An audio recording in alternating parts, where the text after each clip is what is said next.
Here's another email from Victor Tiffany. Kit, this strikes me as something that belongs on your show. Read it through before reading it on record. I always do that.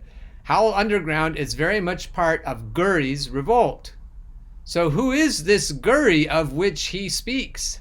It's Martin Gurri, who wrote The Revolt of the Public, the book that called both an uprising and a reaction. This is from Matt Taibbi's Substack, TK News, and is called The Prophet of the Trump Era. I entered Martin Gurri's world on August 1st, 2015. Though I hadn't read The Revolt of the Public, at the time a little-known book by the former CIA analyst of open news sources, I hit a disorienting moment of a type he'd described in his opening chapter. There are times, he wrote, when tomorrow no longer resembles yesterday.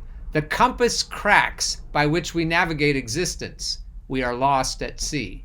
Gurri's book is about how popular uprisings are triggered by collapses of faith and traditional hierarchies of power. I felt such a collapse that day in Waterloo, Iowa, covering the Republican presidential primary. The first debate was 5 days away, and the man expected to occupy center stage, Donald Trump, held a seemingly inexplicable 6-point lead. 2 weeks before, on July 18th, Trump lashed out against former Republican nominee John McCain.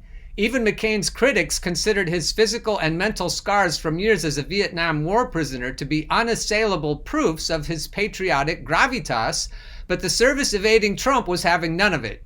I don't like losers, he said, adding, he's only a war hero because he was captured. It was the universal belief among colleagues in campaign journalism that this was an unsurvivable gaffe, a Dean Scream moment. We expected him to apologize and wash out. Instead, he called McCain a dummy and kept a firm grasp on the lead. Skipping ahead past the part about Chris Christie, later I sat in the park discussing Trump's stubborn grasp on the lead with another reporter, an Iowan. It's amazing, he said, shaking his head. We're beating the shit out of the guy and he just won't die. He compared it to a nightmare where you stab an attacking monster over and over and nothing happens. I'll break in here and say I think it's interesting that a journalist is trying to beat the shit out of a candidate. I guess I do that, don't I?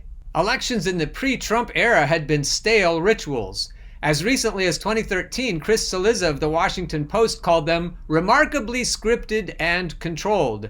Donors, party chiefs, and pundits could concoct contenders through sheer alchemy, mesmerizing the public with incantations like electability. But in Iowa that summer, one electable Republican candidate after another, from Jeb Bush to Scott Walker to Marco Rubio, flopped in public appearances, savaged as phonies on social media. Walker, the betting favorite among reporters, saw his campaign deflated when his online strategist, Liz Moore, started tweeting her real feelings about Iowa, including the classic #AgSubsidies, #ethanol, #brainless. I'd spent weeks crisscrossing the state in search of even one piece of evidence that conventional wisdom still had predictive power in Republican politics, finding none. Now here was Christie, reduced from being lionized in a Time cover story as a favorite and a guy who loves his mother and gets it done, to being nobody at all, a clown standing alone in a park. The realization that no one was in control of the campaign show anymore was jarring even to me, a critic of the old gatekeeping ritual. In the introduction to The Revolt of the Public, Arnold Kling speaks of a different Gurri moment when Dan Rather's 2004 expose about George W. Bush's military service was blown up by an amateur blogging under the name Bucklehead. And we're going to later, dear viewers and listeners, compare Bucklehead to Howell Underground. In the past, a media titan like CBS could only be second-guessed by another major institutional power. In Rathergate, both the network and one of its most iconic celebrities were humiliated by a single individual, a preview of the coming disorientation. So if you're wondering why I've included this Matt Taibbi piece, this is a pretty good precursor. The thesis of The Revolt of the Public is that traditional centralized powers are losing, have lost, authority in large part because of the demystifying effect of the internet. The information explosion undermined the elite monopoly on truth, exposing long-concealed flaws. Many analysts had noted the disruptive power of the internet, but what made Gurri unique is that he also predicted, with depressingly humorous accuracy, how traditional hierarchies would respond to this challenge. In a delusional, ham-fisted, authoritarian manner, think Facebook, think YouTube, think Twitter, that would only confirm the worst suspicions of the public, accelerating the inevitable throw the bums out campaigns. Ham-fisted is right. This assessment of the motive for rising public intransigence was not exactly welcomed, but either way, as Kling wrote, Martin Gurri saw it coming. Martin Gurri saw me coming. Gurri also noted that public revolts would likely arrive unattached to coherent plans, pushing society into interminable cycles of zero-sum clashes between myopic authorities and their increasingly furious subjects. He called this a paralysis of distrust, where outsiders can neutralize but not replace the center, and networks can protest and overthrow but never govern. Now here's the part of the story, dear viewers and listeners, that I have a problem with. Like Mike Gravel, I believe in direct democracy. I believe humans can govern themselves, and I think it's elitist to think otherwise. There's a bit of that elitism in this little statement here.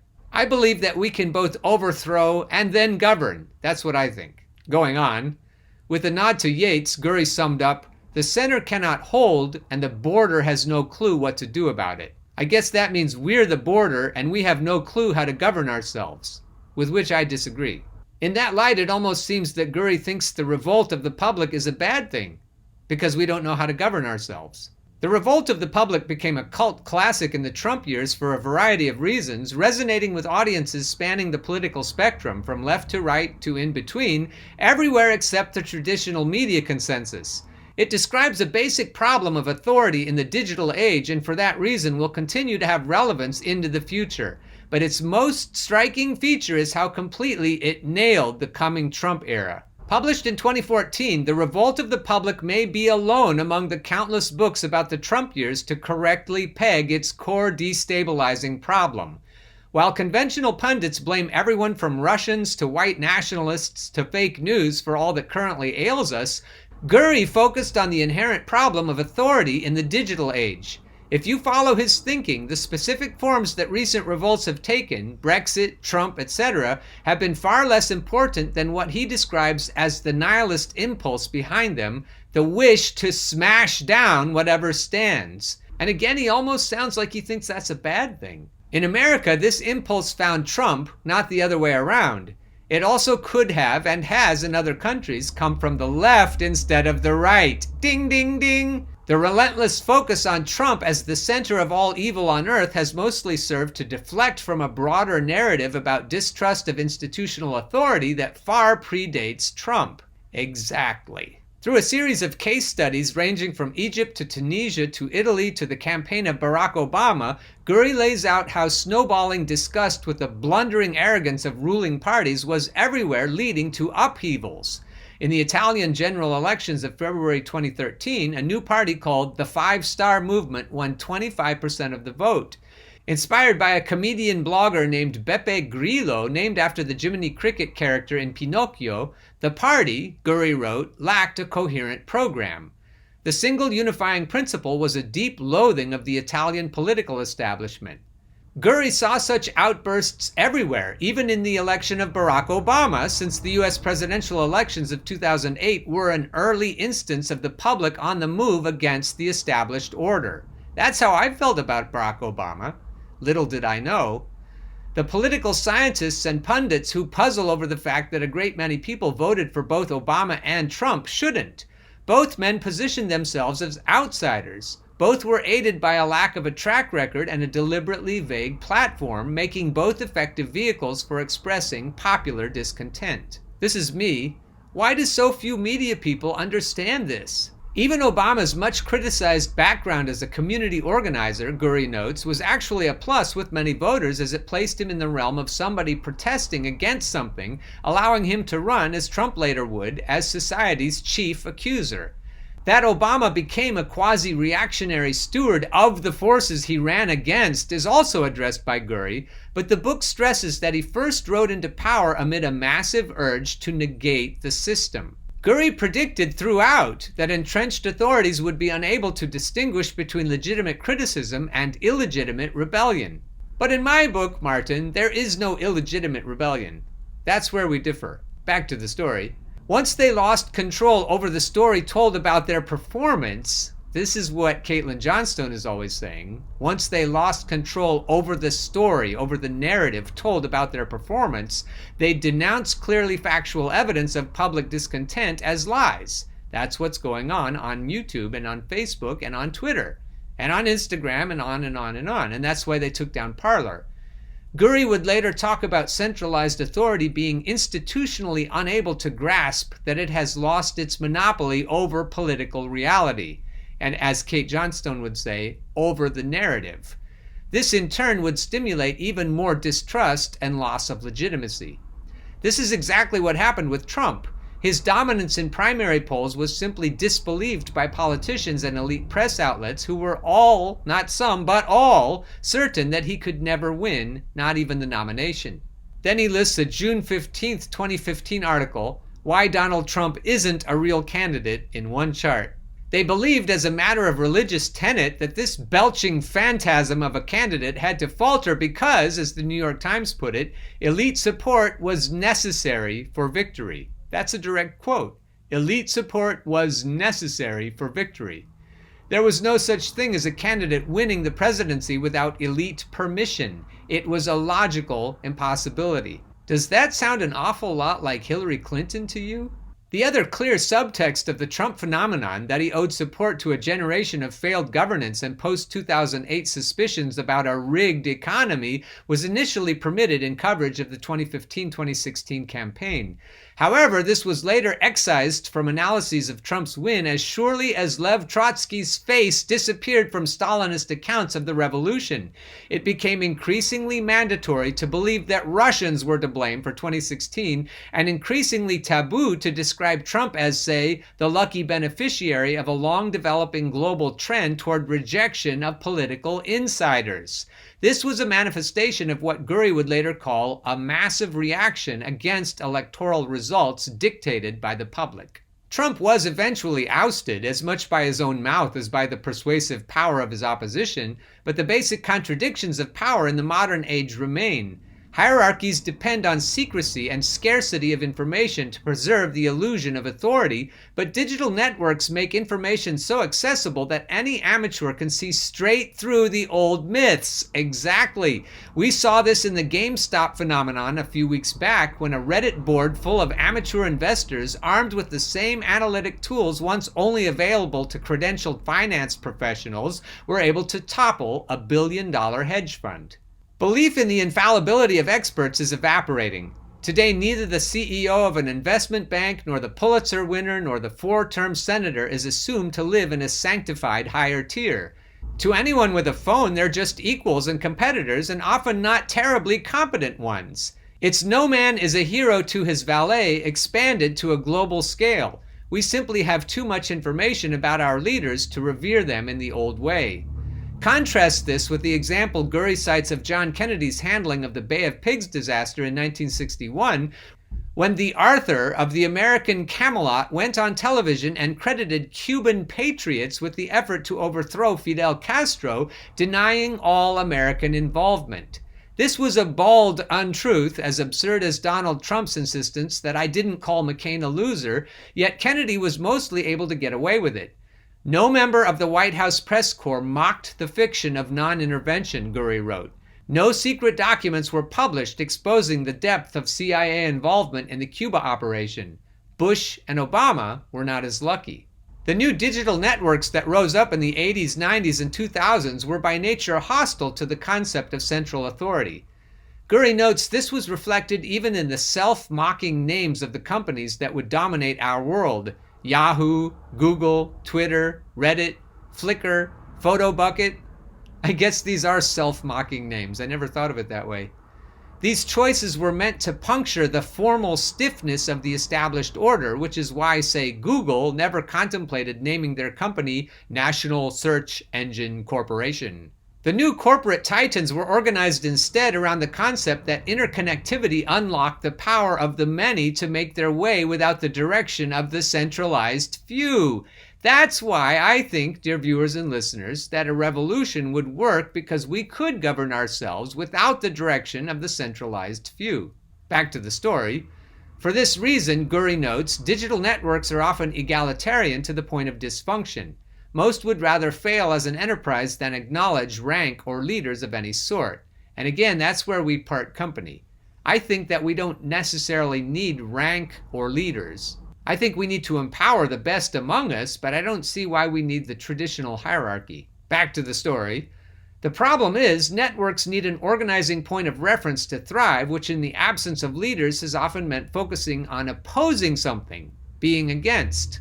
I don't think the fact that I oppose something, that I'm against something, means I can't afterwards lead in a better direction than we were already going. I think this show illustrates that. I think we talk about what needs to be torn down, but we also talk about how to build things up. We talk about what we need as opposed to what we need to get rid of. I think Martin Gurri underestimates the general population.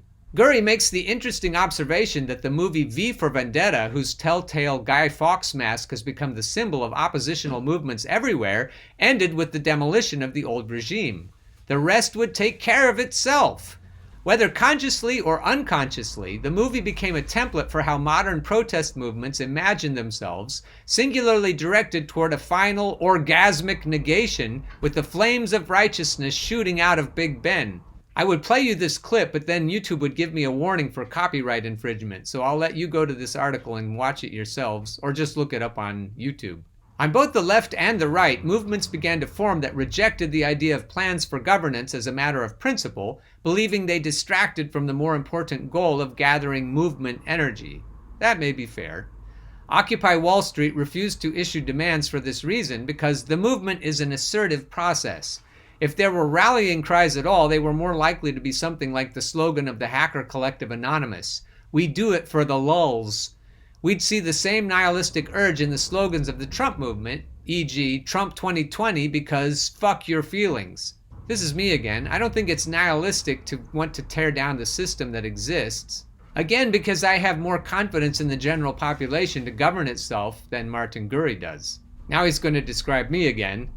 Thus we end up with two casts of characters popping up everywhere. Irrepressible networks of amateurs organizing with furious speed to oppose something, usually the incumbent structure, and decaying centralized authorities who are painfully deliberate in action, process-obsessed, mesmerized by grand strategies and 5-year plans, respectful of rank and order but contemptuous of the outsider. Yep, that draws the battle lines pretty well. Look at almost any recent cultural development through the Gurri lens and things make sense.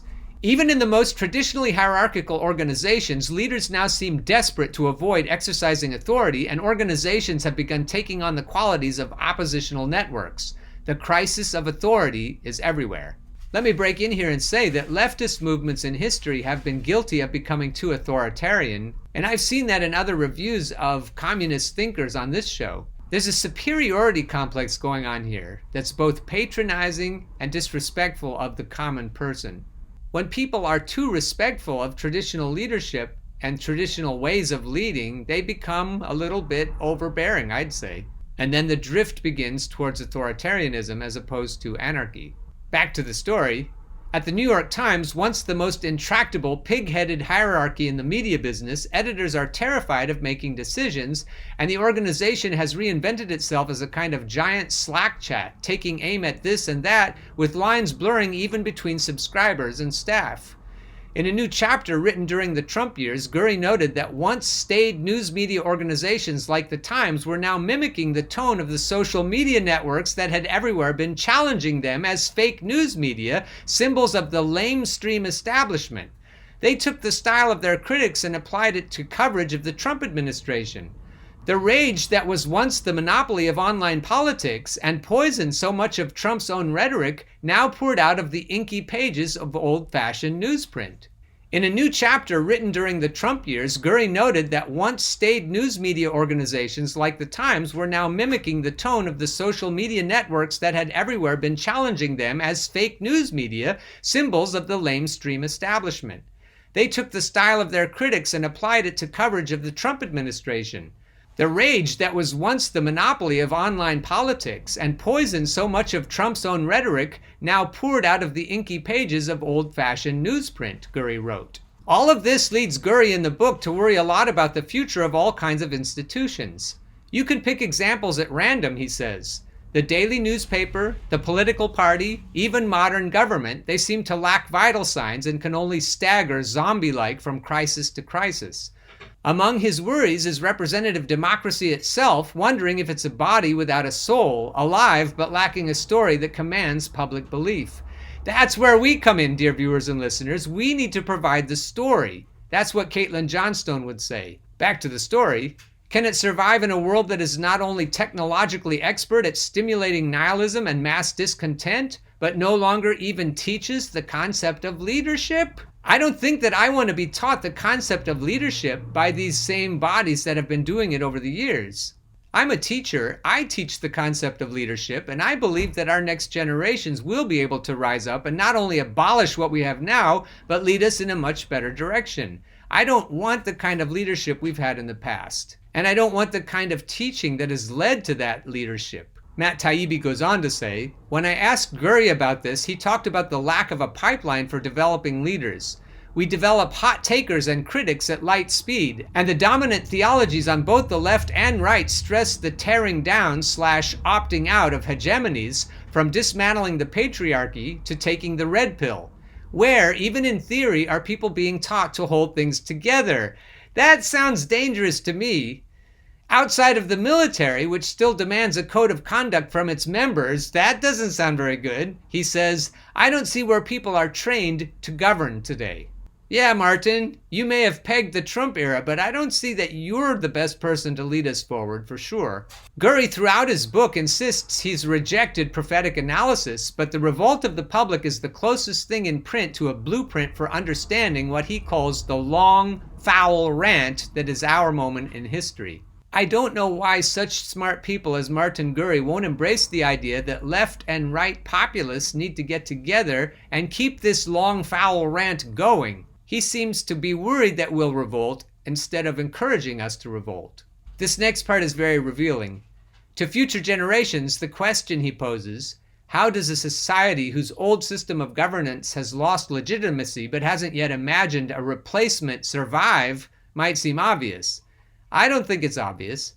However, it's just as obvious that we're nowhere near an answer yet, in part because the question is still taboo. Yeah, I don't think I would like the kind of replacement of authority that Martin Gurri would.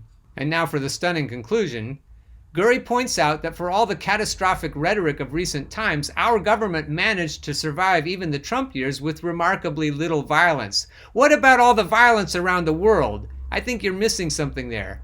Suggesting that we might be hardier than believed and more oppressive.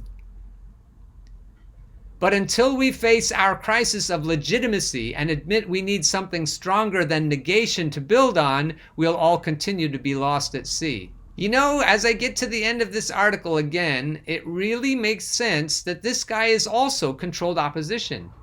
There's just nobody you can really trust to do what needs to be done in the times in which we find ourselves.